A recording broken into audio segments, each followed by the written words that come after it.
see what's happening. Good evening, everyone, and welcome to another Sunday live stream. It's always a bit fun with the delay here, but good to see you all again. And I see there's some discussion going on already with some regulars, and that's why I want to say hi to Dano, hi Dude, hi Hedgehog Lex, hi Igor Scott, hi Katrina Bryce, hi Christian Kruse, hi Son of Viking. Guess there was somebody else, but not appearing in my list. But still, hello everyone, and hi Valerio. And already a question right in the beginning. Just give me a second.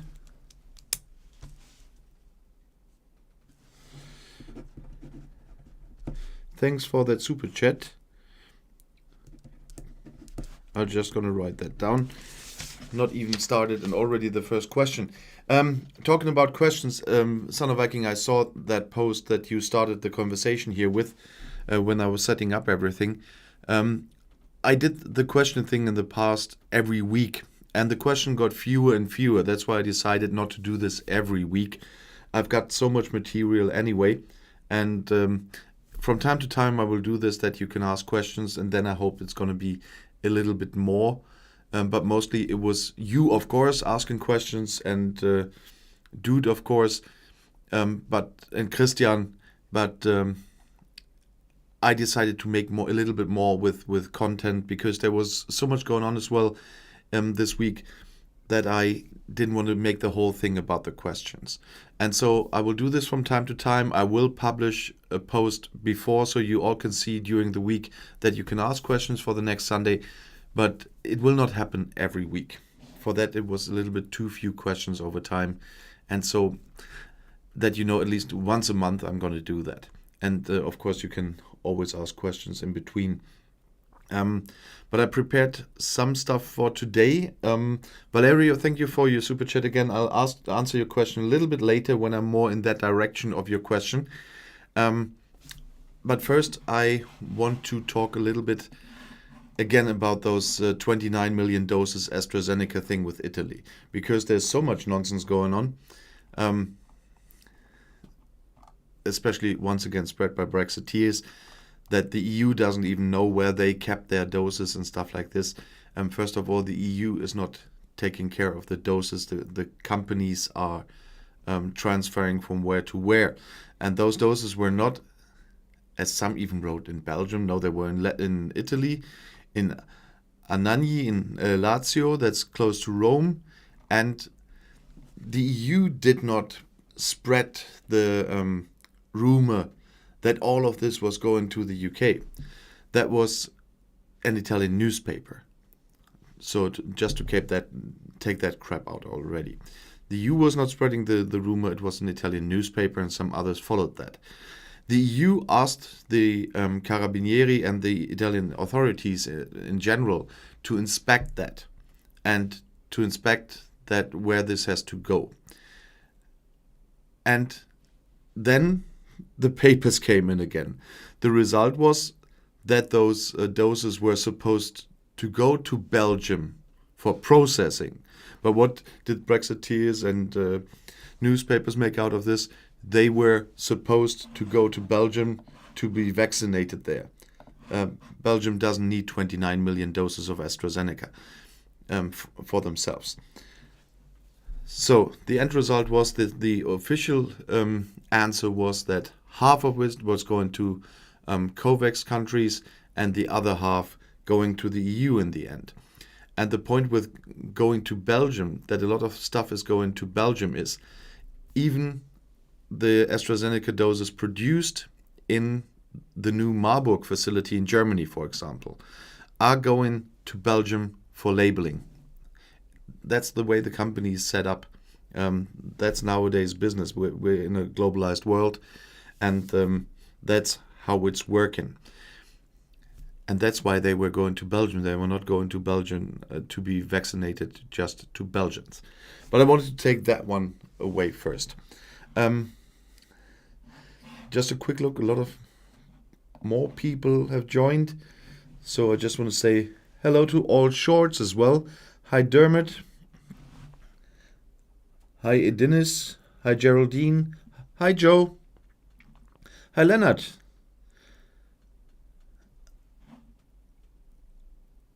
Hi Sinimirella. That's a more difficult one. And hi Tom. Um,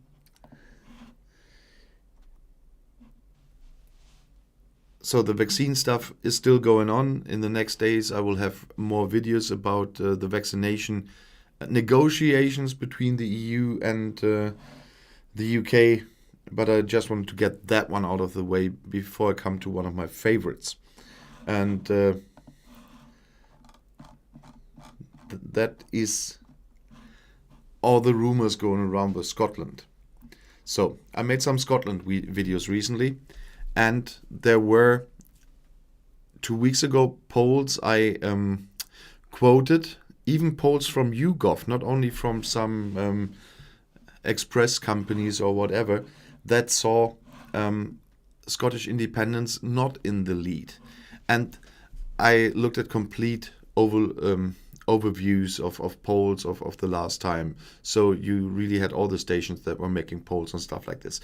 And the 2 weeks ago, it really was while the whole shenanigans was going on in the Scottish Assembly about Nicola Sturgeon and Alex Salmond, that even independence was shifted for a short time, or if you compare it to the rest of the year where independence was in the lead. Those 2 weeks, several polls showed that independence was behind. And that's why I looked at the latest polls again now after everything was a little bit more smooth. So first, I looked at the polls for the election.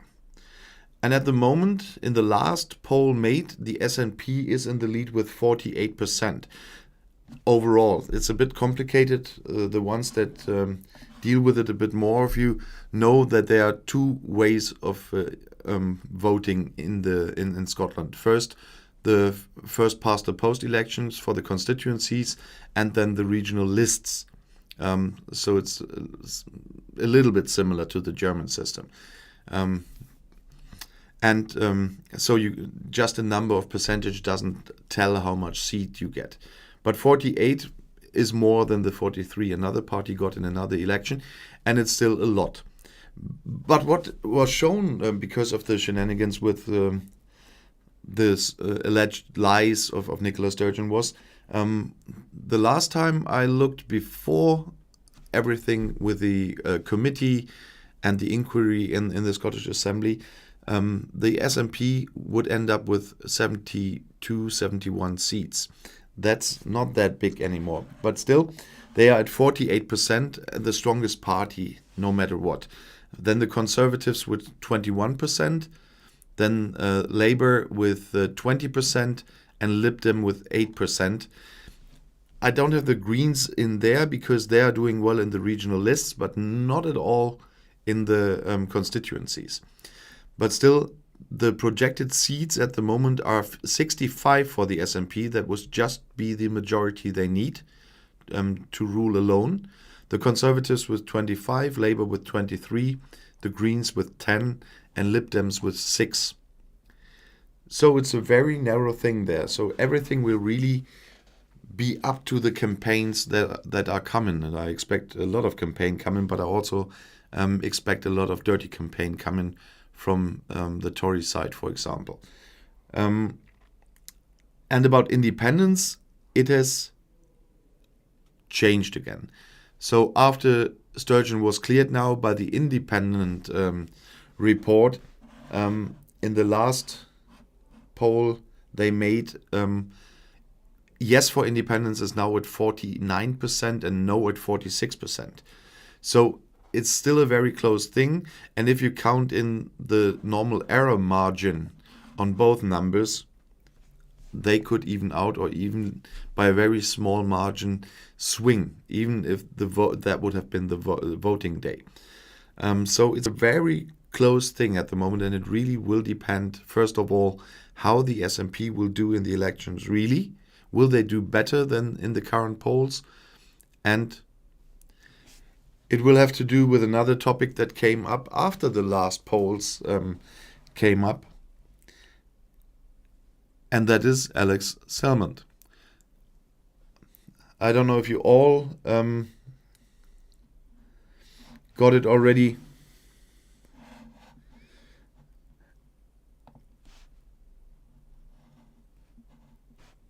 I'm sorry, but Peter, I had enough from you already, and I just forgot to block you like some other idiots. And I'll just do that now. I don't have this spamming nonsense on my channel. I said that often enough. And if you don't listen, you're gone.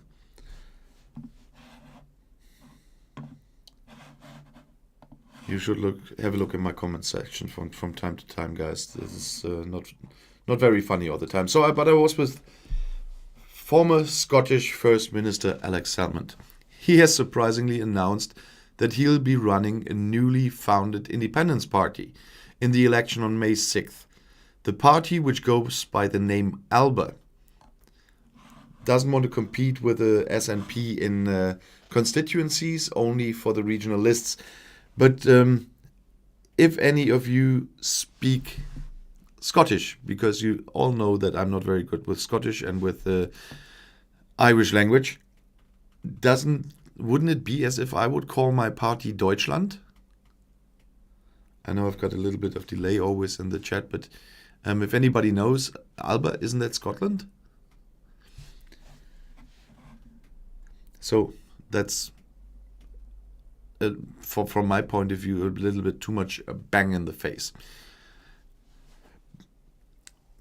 But what's that supposed to be? He was a first minister for the SNP and is now putting up a party to compete with his party he served that long. Just out of, what is it? What's your opinion on that? Is it out of spite because of the handling with the allegations? That's what jumps up to mind for me if I look at that.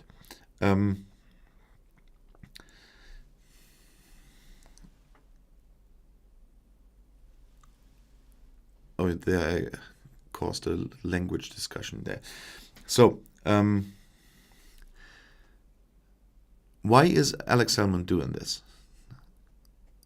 Not to help independence. Independence would be helped with an SNP being as strong as it can be, and helping in a campaign perhaps later on when the independence campaign is running. Because there is a draft. I haven't read anything about that. It's through the assembly already, but I knew about it as the draft law. For the first half of the next legislative period, they want to have the next independence referendum if the SNP wins. And so he could help there if helping was his way of, or his intention for doing that. I have a quick look.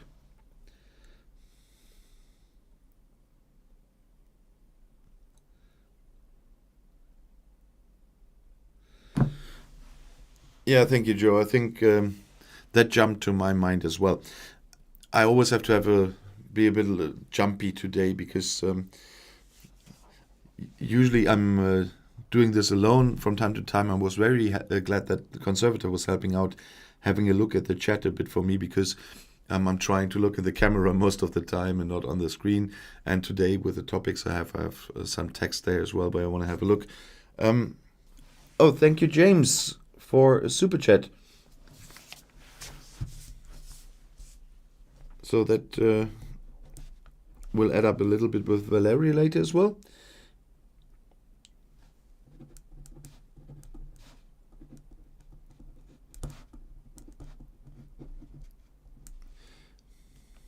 He wrote, for those who haven't read it, currently the US and UK not sending many vaccines worldwide, while the EU are your opinion on the challenges of that.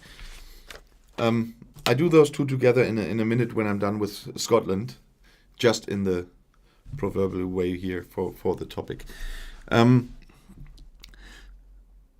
just to make one thing clear, nobody out here is trying to break up the UK, but we for a long time have seen now how the Scottish are feeling towards the EU, how they are feeling towards Westminster. And if the Scottish people decide to become an independent nation, again, I have to stress, again, then it's democracy. That's what Brexiteers are always talking about. They're claiming everything they got through Parliament after 2016 on democracy, although it was a non-binding referendum. So the Scots have the same right to do that if everybody else has the right to do that. And if that is the result, I would welcome them into the EU, and I would welcome them as an independent nation. It's their free choice. And no one here on this side of the channel is working on the breakup of the UK and anything.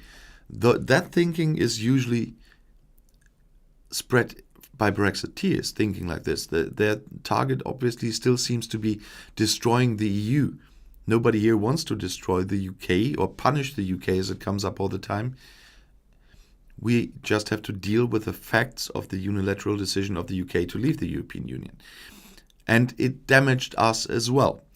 So that is just a mere fact.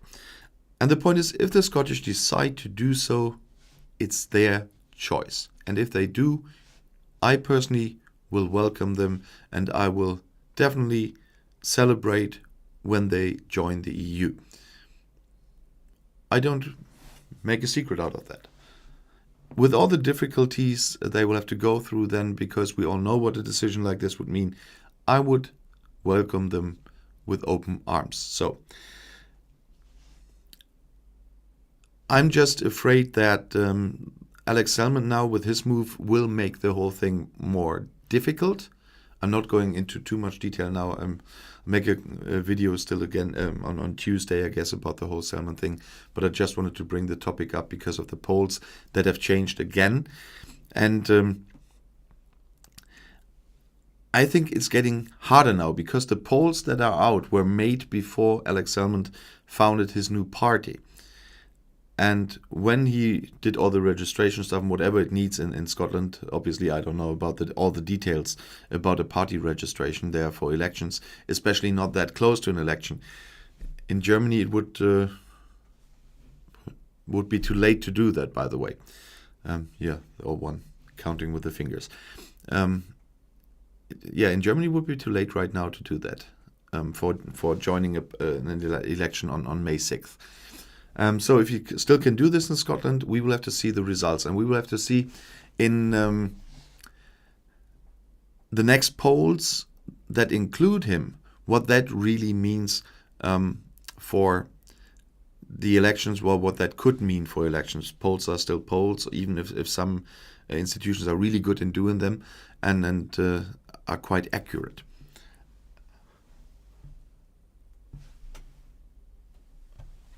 Oh, I see 226 people who were there already. So a nice Sunday today, although it's Formula One. That's why I was talking about conservative. Thank you again for joining us the other times, and best wishes to Max Verstappen.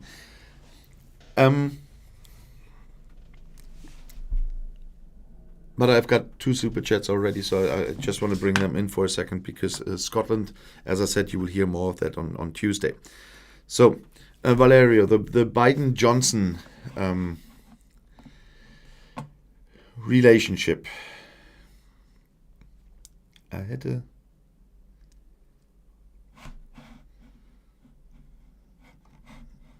You can see I'm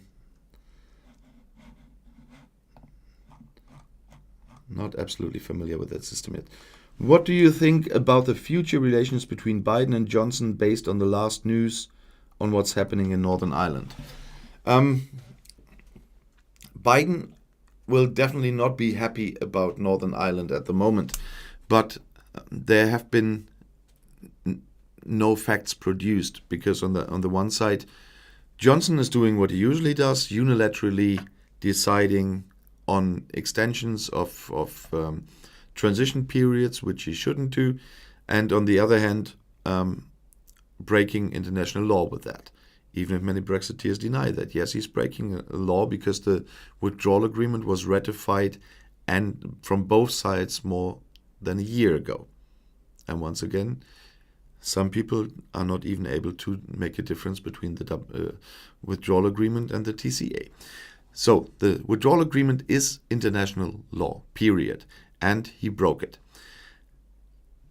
But the EU was still trying to find a solution, and so they were willing to talk about extensions.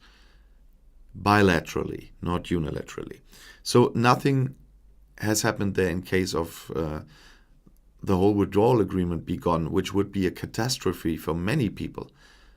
For millions of UK citizens in Europe, which are residents here now on the basis of the withdrawal agreement, and for 5 million continental Europeans living in the UK at the moment. Not to forget a lot of other things like medical stuff and so on. So let's hope it won't come to that. But if the Northern Ireland Protocol, and they can't just get out of the protocol, they will have to get out of the whole withdrawal agreement if the UK decides to do that. But in that case, Biden would be forced to act, and internationally the UK would have such a poor standing after doing that, because everybody knows what that means.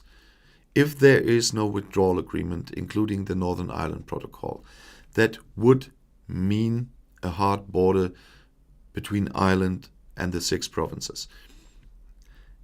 And that would mean trouble, or the return of the troubles, as they're often called. And as long as people can deny this, as long as they want the Good Friday Agreement as a bilateral agreement, yes, but Ireland still has to stick to EU law. And they decided that to do so. And EU law means you have to protect the outer EU borders. And bilateral agreements can't turn that around.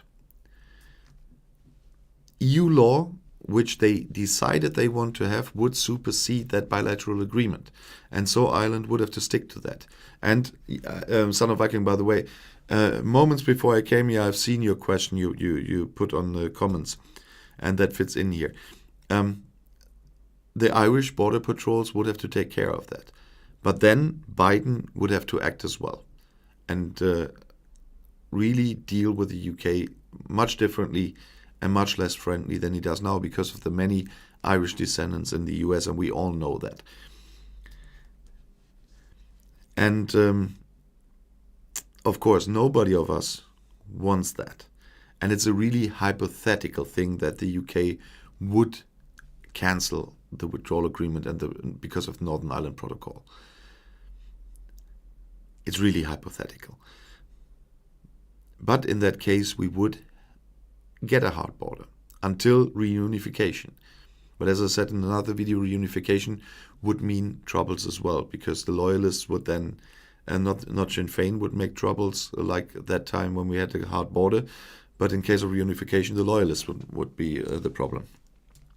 And so I don't see a peaceful solution without the Northern Ireland Protocol in any case.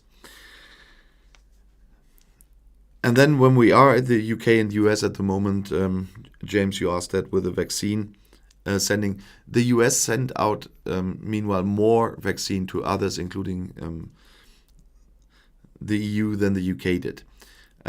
So the US is not the biggest problem for the EU. And Brexiteers deny that, or come up with a thing. The EU doesn't send anything, the parties send something. In case of those emergencies, they need the permission of the EU to send that stuff. And they are always coming up with the financing of the Oxford research by the UK. The EU put money in there too, and the EU put money in BioNTech Pfizer. And the Brexiteers should answer me once, what they never do when I challenge them with it. The first 10 million people have been vaccinated with what? With BioNTech Pfizer, not AstraZeneca. So if the EU would behave like the UK, the vaccination success would never have started, because that started with BioNTech Pfizer. And so it is a big problem, but they are trying to find solutions there as well. Even Boris Johnson wants to find a solution there because he knows what's going to happen. I have a video on that on Tuesday as well about the negotiations at the moment. And they try to find a solution. So I don't see that really going to an all-out vaccination war as the people always bring it up. So just let me have a quick look, because I always have to look there. So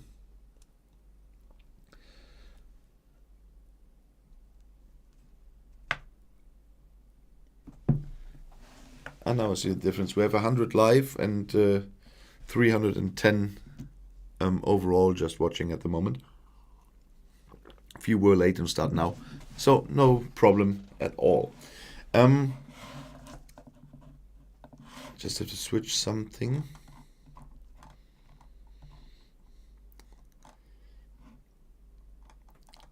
Because that fits in very well with the two questions right now. Because the quick vaccination with one dose for everyone is bringing up a problem now.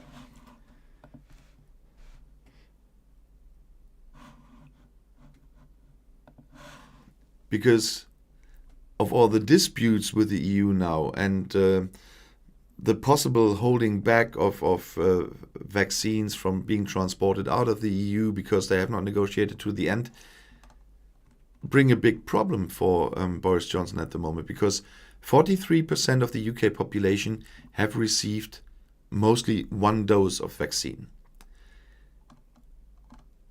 And it was one strategy you can go to have a certain amount of safety for as many people as possible.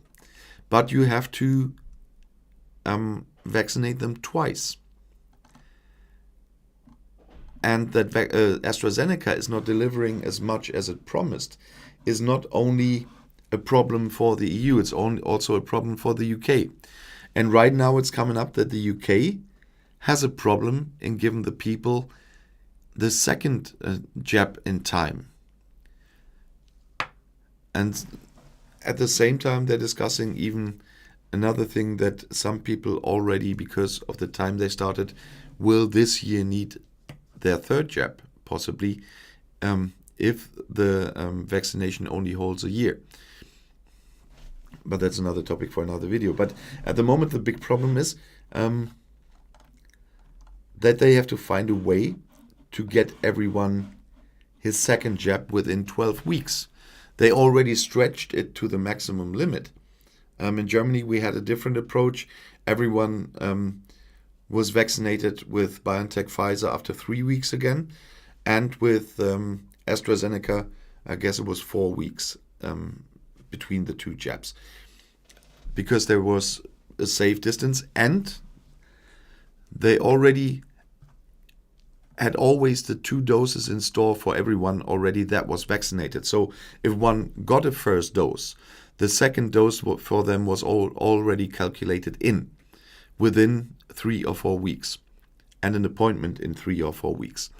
And so with a strategy where we have more fully vaccinated people here in Germany than in the UK, for example, or in all of Europe, more people fully vaccinated than the UK, means that we always had the second jab available for everyone who got his first one.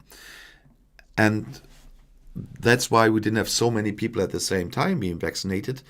But we don't have the problem now that we can't give the people the second jab. And that problem is coming up in the UK at the moment. And they have to try to find a solution for that.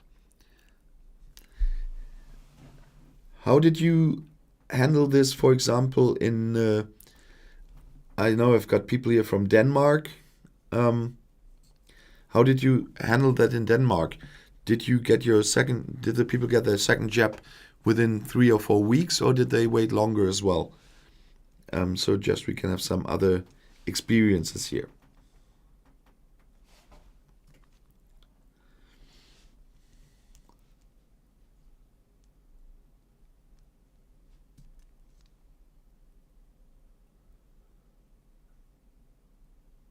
Yeah, okay, see. Thanks, Christian. In Denmark, it's handled the same as in Germany, I see. that you get them within a shorter time. And so we don't have that problem. And when we had the shortage of AstraZeneca, for example, because we got far less than was in the contracts, we didn't have the problem that we couldn't give people the second jab because we already calculated that in from the amount we had. And we will really have to see how the UK is dealing with that now, because you can't wait endlessly to give anyone the second jab. And people are really saying that Boris has given everyone his first vaccination without backing up the second, and that he now needs the help of the EU. And one fun point in this is from Jean-Yves Le Drian, that's France's foreign minister, that it's blackmail now by the UK that they behave that way, and now when they don't have enough, they are blackmailing the EU by saying you have to give us that vaccination so we can vaccinate those people, otherwise people will die. So he's blaming now, even as people say in the UK, I haven't heard him say this, that Johnson is now trying to blackmail the EU with the effects of his behavior. So that would, of course, fit in with the whole thing we've seen about the time. And it's credible for me, even if I haven't heard Johnson anywhere say this. Thank you, Dano, for a super chat. In Denmark, you booked 2 jab appointments at once with 2 to 4 weeks interval. Yeah, and that's the same here. You are not. When I booked this for a friend of mine, she's over 80, and I did the booking for her, obviously, because it was very complicated in the beginning. She got her vaccination really early when the over 80s were on, because I sat there for hours here in front of my computer to get the appointments for her. But they even wrote you are not allowed to appear to your first vaccination if you don't have your appointment for the second already. So you have to make 2 appointments at the same time with a distance of 3 to 4 weeks before you even go there once. And that's the reason why we don't have the cases where people got their first jab and not their second. We only had a few from the 1 week when AstraZeneca was stopped here because of the blood cloth inspections, so to speak, where they had a look. If there are so many more blood clots caused, then it is statistically probable. And that was just 1 week. And so people in that week couldn't have their appointments, but they made up for it by making appointments for these people on weekends then. So we should be through with the people that didn't get vaccinated in that 1 week already, but the jabs were planned in for them anyway. And so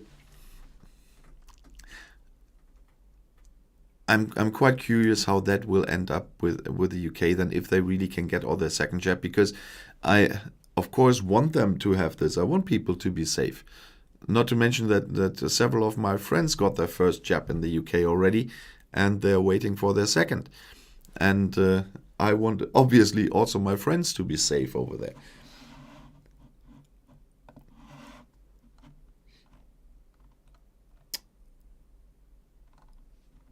And maybe there's one more thing. He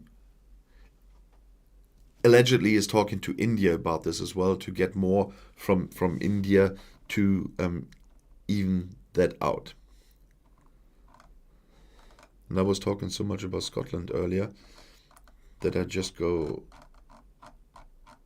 to one more topic and leave out the others for a moment. Many of you will have seen my video on the China-UK relations at the moment, and then the Hong Kong thing. And because I had time, I put in once again something, because it was all about colonies, about the Caribbean. It was not the title story, although it was a bit longer, but it was a story that fitted into that context, and I had time in that video to do that. And I talked about this last year, I guess, when I made the Anguilla video. Anguilla is right next to Saint-Martin and Sint-Maarten is the same place kind of, but only one part belongs to France and the other to the Netherlands. And Anguilla is a British territory, and it's completely dependent on Saint-Martin and Sint-Maarten, because they get their 90% of their power from there, and they get all their mail comes through the EU, by the way. And because Sint-Maarten and Saint-Martin are EU territories, with being French and Netherlands. So that really brought big complications for them. And I made a video about this last year, long before the end of the transition period. And so far, when you listen to the people from there in charge, nothing really happened on the UK side to ease that out. They got a lot of money. Anguilla, for example, a third of their budget, so to speak, was coming from the EU before. And the UK hasn't taken over that yet. And that's not only for Anguilla, it's just an example I took last year. And so I'm talking about that again now. In the Caribbean, you have a lot of these places where they are interdependent, and they are usually trading with each other. And the EU was really good for the community down there, because a lot of French and Dutch territories are down there as well, and UK territories. And so there was kind of a big UK EU family down there. And they were dependent on each other. And especially in the case of Anguilla, they were completely depending on the EU and access to the EU. And there's no solution for them at the moment at all, so to speak. And that is just something I want to bring back to the minds of the people. Because in the whole campaign, there was always only the one big picture: we want to be sovereign and we don't want migrants. That was the major parts I heard in the campaign. What they're doing about this now, we see with the sovereignty, all they do is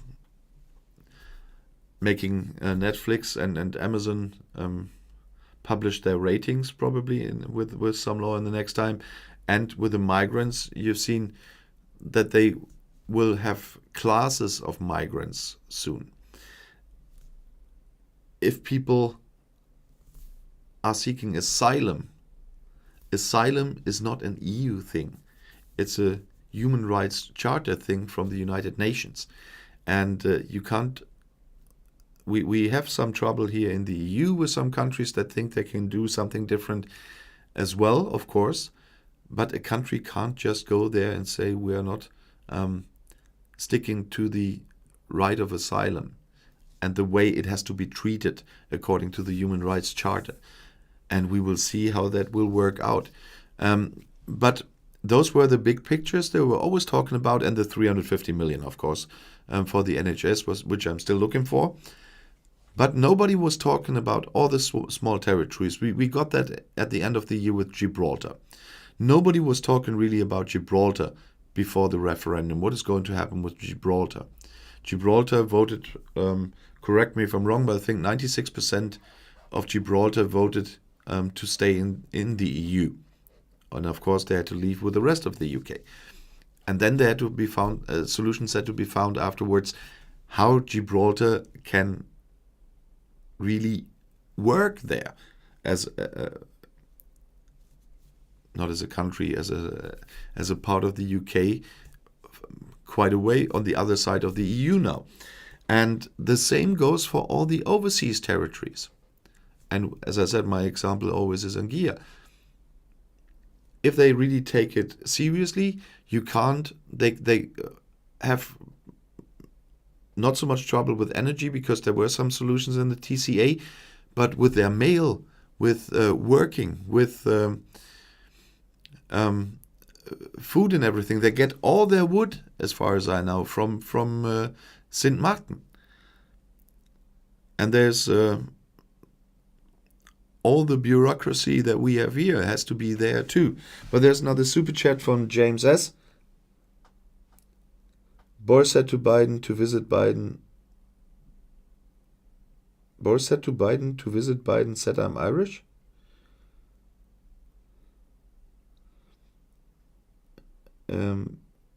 Sorry, James, but I didn't get that one.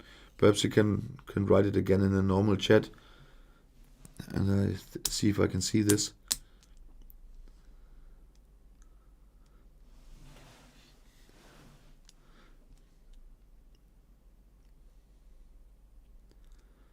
Or do you mean Boris said Biden should visit him, and then Biden said, do it later, I'm Irish? No, he's going to visit him quite early when the pandemic is over, as far as I know. If I'm not completely wrong, Biden said that he will go to the UK very early when he's able to go abroad again as president after the pandemic. So I don't think that, yes, he told him he's Irish, but I still think he will visit the UK very early, because the UK is an important ally of the United States, like others are too. And of course, they share the same language. Many parts of the United States were part of the UK some time ago, until the independence wars. But so they are still very close. It's not the special relationship Boris was talking about. It's not that special, but it is a close relationship, as it's supposed to be. And other countries have very good relationships as well, with all the bumps in the road we know coming up all the time. I mean, look at sometimes at Merkel and Macron. It's not always, as we say, heile Welt, so all intact world. And so we will see normal behavior there. It will be really difficult in case if the Northern Ireland is gone because of the UK misbehaves. That would be something very different. But the Americans are a little bit involved in the Caribbean there as well, because they have some territories there, obviously as well. But there are really problems with UK overseas territories and EU overseas territories, be it Dutch or French, or in some cases Spanish. It's not so funny, and it's not funny that the UK government has nothing done about this yet. I haven't found anything that they were even talking to the EU about that. And it's really time to do so. Because one thing is clear. The TCA is what many often have said. It's the beginning. It's not the end of negotiations. It's the beginning. The details that are cared for in the TCA will not be changed quickly. So that won't change. And a lot of issues we have at the moment are third country issues that will never change. As long as the UK is not a member of the single market and the customs union, they will never change. They will stay. And the same goes for the overseas territories then. But there are a lot of things that still have to be cleared. The overseas territories, financial services. I'll have a video on Tuesday how close they are now on some agreements on financial services. There are a lot of things they still have to make clear in the pharmaceutical area that have not been cleared on December 24th. We have a lot to be cleared in other forms of services that are not easy to handle at the moment. And so it will be a long time going on with negotiations. They won't stop. And there's a lot more about details, of course. The Northern Ireland Protocol, they have a joint committee to make it practical. There are a lot of details in the withdrawal agreement that are not detailed out how to do that in practical life.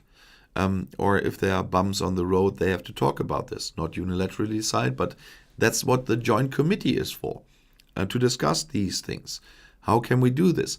But what never will happen is what many associations in the UK bring up recently.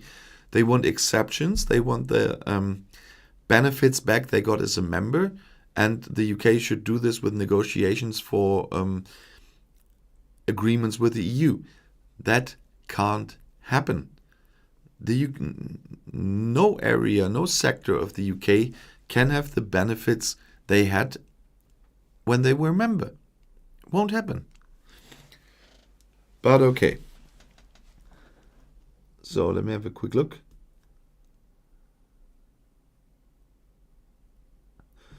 Okay, Dano, that's a good one.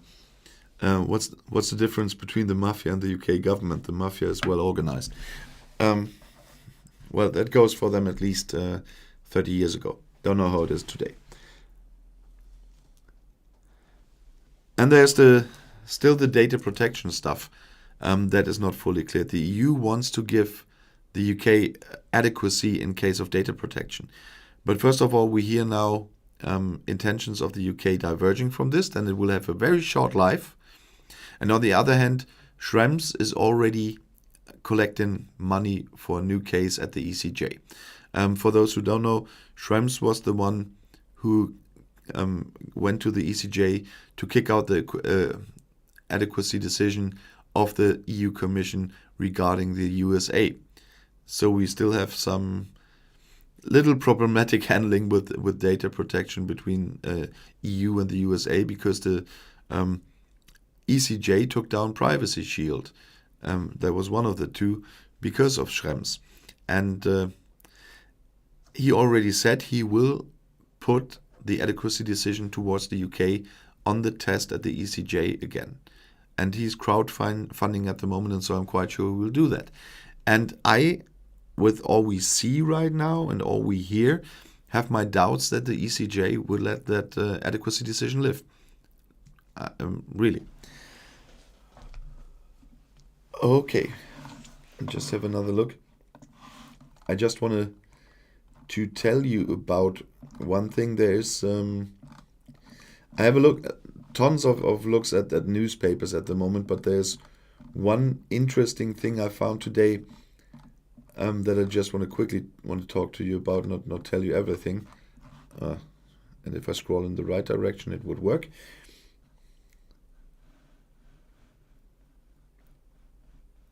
There are some columns in Germany. I don't know if it's in English the same. My English viewers can tell me that a column in the newspaper is the same as a column of a marching military force. That should be the same in English. Okay, James, I'll come to that later on. Thanks for another super chat. There is a kind of article set called the fifth column. If you are a little bit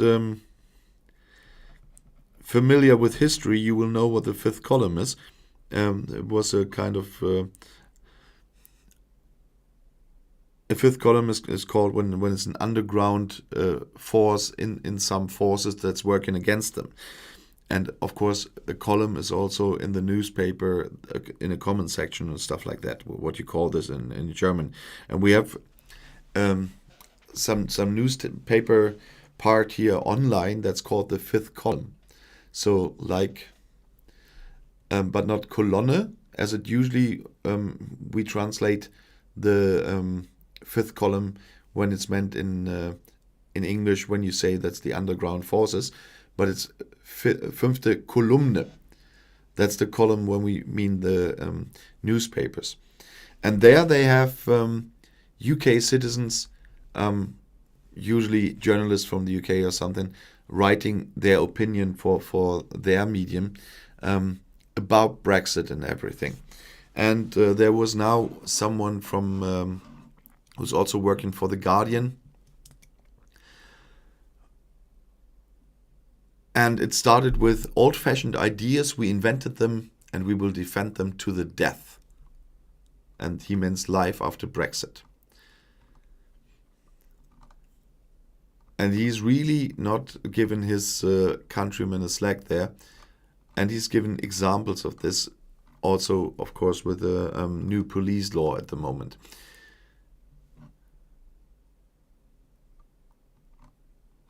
And he's talking about power and moldy old ideas. And he's talking about the difficulties of an old system to cope with new challenges. And that's a little bit what we here from the outside, see if we have a look on the whole surrounding of Brexit in the UK.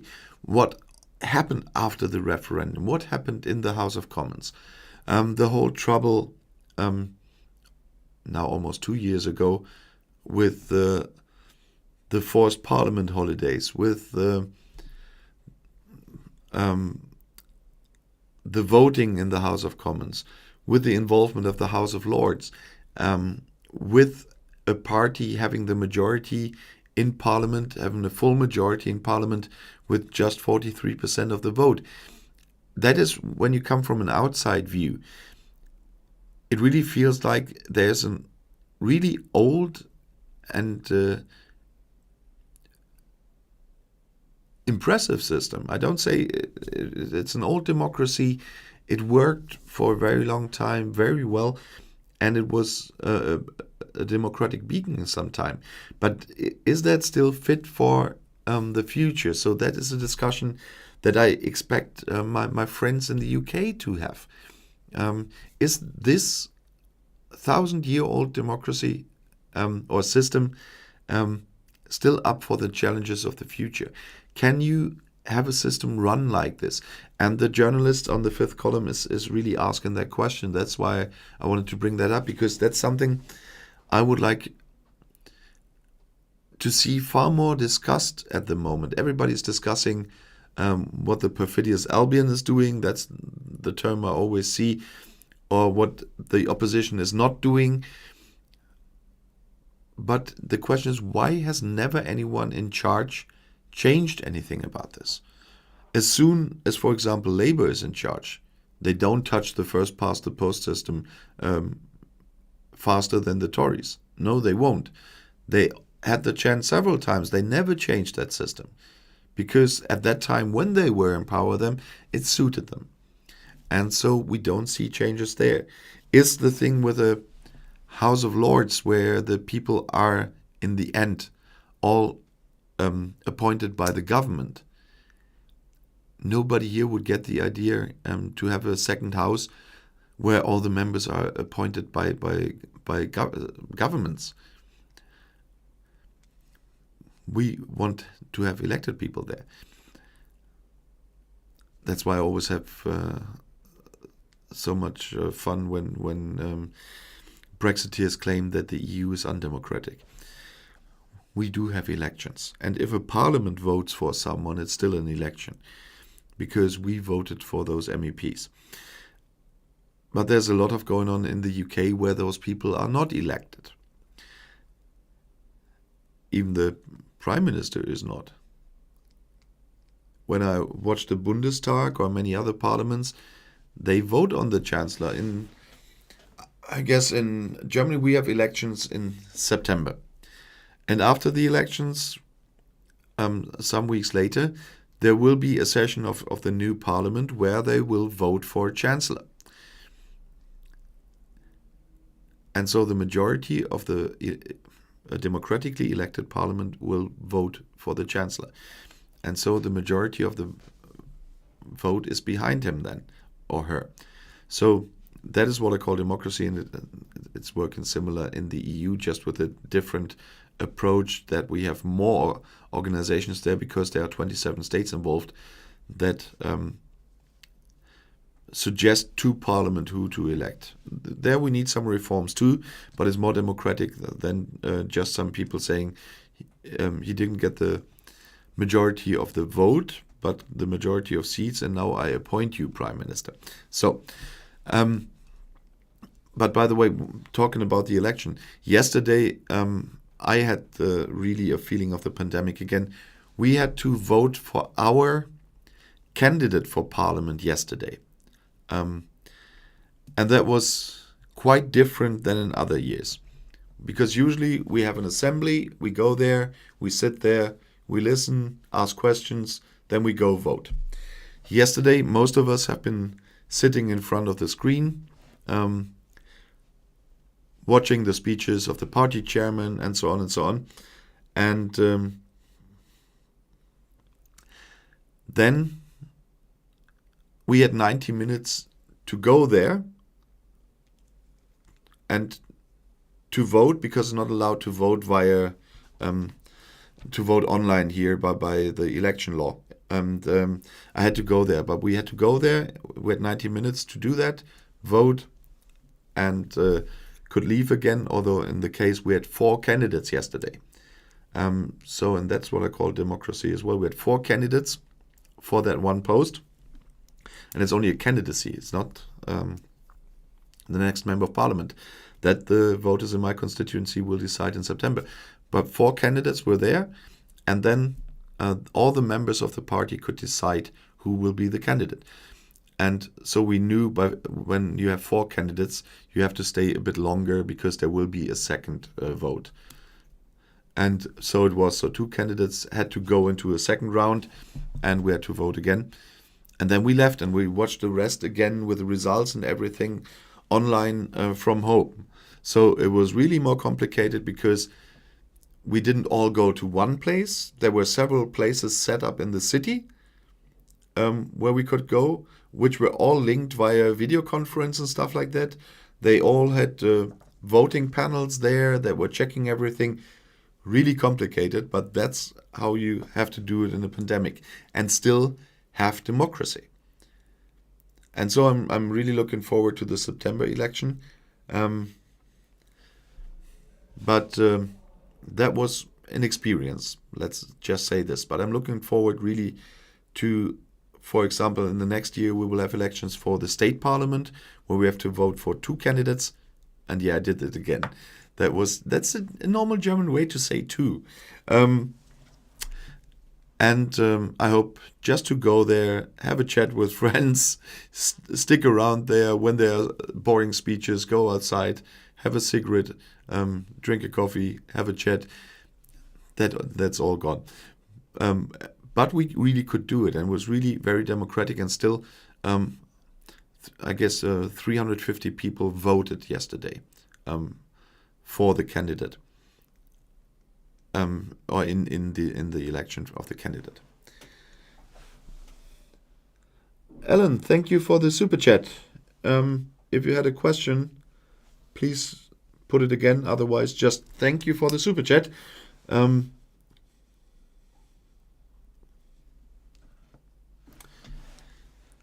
Yeah, Christian, I'm a bit out. Sorry, Danish Prime Minister is not elected. They can't have a majority against him. I don't get that one because I haven't seen your first one. I'm sorry. No, but voting is the most important part of democracy for me. And that, of course, that with a vote happens what's supposed to happen, that your vote counts. We have discussions here, of course, we have a 5% hurdle for our general election, for example, which the Dutch don't have, as we have seen in the Dutch elections last week or 1.5 weeks ago. That's why they have so many parties in parliament, and we don't have that many in parliament. On our voting, on our ballot paper, when I go vote for a general election, for example, it's that long. And still only 6 parties end up in parliament because you have to have at least 5% of the vote to get in a state. It's a complicated thing. I think I made a video on that very early. Have a look in my old playlists of the German videos. It's a long time ago when I still made videos about a lot of things here on this channel. They are still there, but I don't publish in that areas. That's what I have the 2 other channels for. I have another Outside View Europe and an Outside View Global. You should have a look if you haven't watched them, and you should, if you like what you see there, subscribe too. They are really doing well. For the global one, for me, just doing some basic information at the moment is running nice, and the European one is really running nice at the moment. And I put up every day something with information from the European presidency all the time, because it's the same here. Almost nobody realizes what's happening there. Sorry. Oh, Conservator. How did Max do? Welcome back. Is it just a break or did he win?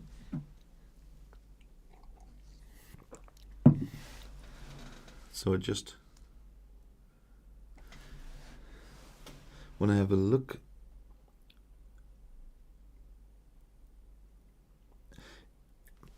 Yeah, of course, as my free press and freedom in general are very important to have a democracy.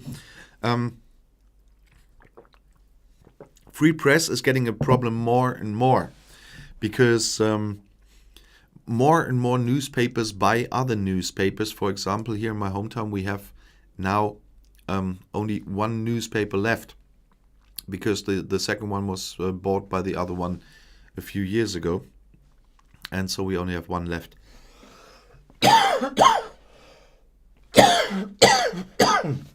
Sorry for that, but I really need a moisturizer for that studio now, because if you have watched a little bit longer on my channel already, and especially live streams, you will have heard that I had a really not so nice flooding problem in the basement a few weeks ago. And now for a few weeks they are drying the air down there and drying the whole basement and everything for weeks already, which also means that the air in the whole house is getting really dry because there are really big things standing down there. And I can feel this in my studio.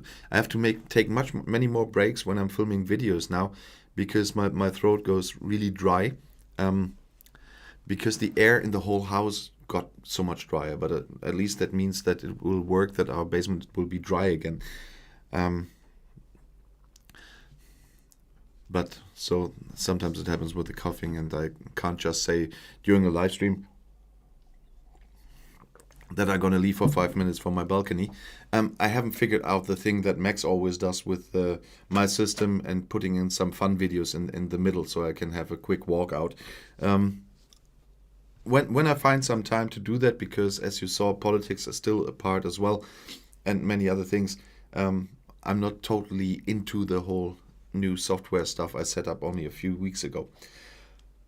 But anyway, we're already through another hour. I'll keep it a bit shorter today as well, because I have to have a little look at the power, because everything is powered by the laptop, but the laptop itself doesn't get power at the moment. I need another pass-through adapter this week. But in Germany, fortunately, it's possible to go shopping with an appointment. You obviously, many of you will have different kinds of lockdowns at the moment. In Germany, we have the chance to go shopping into every shop with an appointment. It's quite easy. I needed something last week, and I just made an appointment at home. Not so many people are doing that it would be overcrowded, and I could leave immediately and drive there. Because there were free appointments for the time I needed just to get over. And so I could pick up what I needed. And so it's a little bit more normal at the moment. And in my hometown, it's not as bad as in other parts of the country because of the mutants, that the incidents are rising that high again. We are under 60 again, even though there's the B117 here in my hometown as well. And that's why we still can keep that up with the appointments in the shops. I have my next appointment with a hairdresser's next Wednesday, for example. That's all going quite well just with appointments. If you want, you can tell me in the comments later under the live stream. There will be the normal comment section as well, or is right now, how the lockdown with this is going in your country where you are right now. If you can make appointments, if you can just go shopping, if you can have a haircut. It's so different in all the countries. It's even different now between the states here in Germany, partly. Let's say Katrina. In England, it's click and collect only. Yeah, you have to order online or the phone and just collect it. Yeah, and you still are not supposed to drive too far away, as far as I get it, because a friend of mine couldn't go to his brother's birthday because he wasn't allowed to or was not supposed to travel over there, and it was just from Wales to England, and not that far. shopping on appointment in the Netherlands too. Thank you, conservator. Yeah, and that is at least something that you can do, because with that you can help your local shops as well, instead of always buying online. It was very convenient to do so when I need something the next day and I don't have the time to go anywhere because I have to work so much. Of course I do that, but I'm trying to get the things from my local shops here so we can keep them alive, because I read again about the pub closings in the UK, for example, today.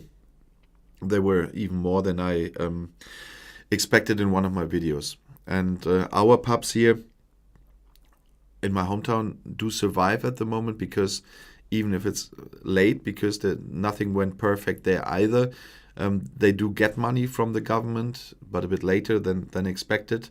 So the government has to work on that part as well. But they survived so far, at least those that were healthy before the pandemic. There are some that have to close, but they were not healthy before the pandemic either. So they're not helping them with taxpayers' money. If you are almost insolvent before the pandemic, they won't put taxpayers' money in it, and I think that's the correct decision. And so it's a good thing that they don't do that now. But the others survive because they get also monies from the government. But I'm saying it again, it is too late. Germany was handling the thing, let's say, satisfactory, but not perfect. There were a lot of things that went wrong. It's the first time we had a global pandemic like this, and I don't blame anyone really. But you have to have a look at it, what can be done better in the case that ever comes back. And so you have to be realistic, you have to be objective on that one, and there are a lot of things that have to be improved in the future. But so, I'm quite through with the topics I had on my list for today. I will, of course, try to come back next week. I'm trying to do this regularly. When after the pandemic, from time to time, it will happen that I have to skip one Sunday, because when I'm fully back in politics, as well voluntary politics, I will have a lot of appointments in the evening. That's why I don't do this from Monday to Saturday, for example, because there will always be appointments that have skipped so many weeks of live streams. That's why I chose the Sundays. And some Sundays will be filled there as well when everything is back to normal. So from time to time I will have to skip one. But until then, until we are still in the pandemic, I will try to keep that a regular thing, and to pick some topics for you every week. And at least once a month I will put up a post in the week before where you can put your questions again. And of course, you always can put questions in the live stream. I hope you haven't forgotten to like the live stream. I hope you do like it, and you will press the like button as well. I also suggest, for those who are, I think most are also familiar or know Max much longer than they know my channel, but for those who are not familiar with Max, there will always be one or two in history that might have that. Visit Max's channel as well. He's a very nice guy. He's doing great videos. I just put in a link again to his channel. And of course, have a quick look at all shorts as well.